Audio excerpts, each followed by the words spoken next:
Hello, kung bago ka pa lang sa aking YouTube channel, ako pala si Aileen Velasco, OFW dito sa Europa, sa bansang Greece. Ngayon, magluluto ako ng tinola ng Ilocano version. So, ayan, ibuboil ko muna yung aking manok kasi dito, ang mga karne nila dito, kailangan i-boil muna bago sila lutuin.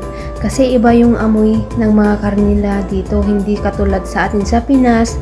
Pag bumili ka na ng karne, diretso luto na. Dito, kailangan pang pakuluan. I-boil ng 10 minutes, lagyan ng mga rekado, kung ano-ano pa dyan, basta may rekado.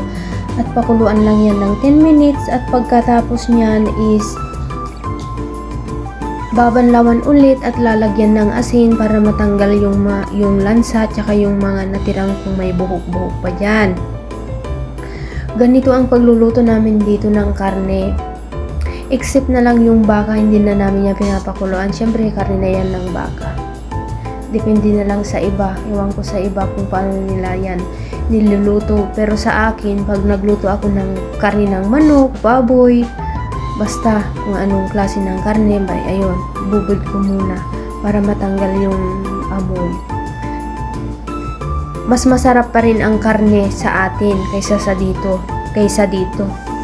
So ayan, start na tayong magluto. Naglagay na ako ng laya, pampalasa yan ng tinola. Alam nyo naman, yan ang number 1 na ingredients ng tinola, laya.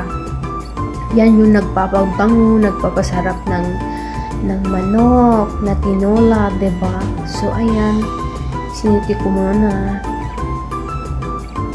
Antayin lang na maluto. So siguro sa lahat naman na alam na natin kung paano magluto ng tinolang manok, pero yun nga lang, iba-iba yung version ng pagluluto ng tinolang manok. Sa akin kasi is siya, tinola ng Ilocano, diba?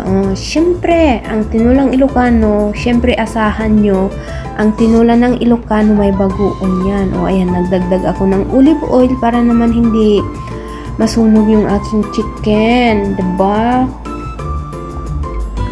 Sa aming mga Ilocano, pag tinula, nagdadagdag kami ng bagoong. Ito pala yung aking sasahog. Baby spinach and rockets. Kasi walang malunggay dito, winter. Hindi nabubuhay. So, ito na lang yung nahanap kong isasahog mamaya sa aking tinola. So, guys, gabi na at tamang-tama yung niluto kong tinola. Masarap na higop sa malamig na panahon. So, ayan, tumawag na si Daddy. Nilagay ko na yung mga gulay. Syempre, mas masarap pag mainit pagdating ni Daddy para hindi naman ma-overcook. So, ayan. Luto na ang tinolang manok ng Ilocana. So, kain na guys. Excited na akong tikman. Delicious. Mapapawaw ka na lang sa init ng sabaw at sa malamig na panahon. Kasarap kumain ng sabaw sa malamig na panahon.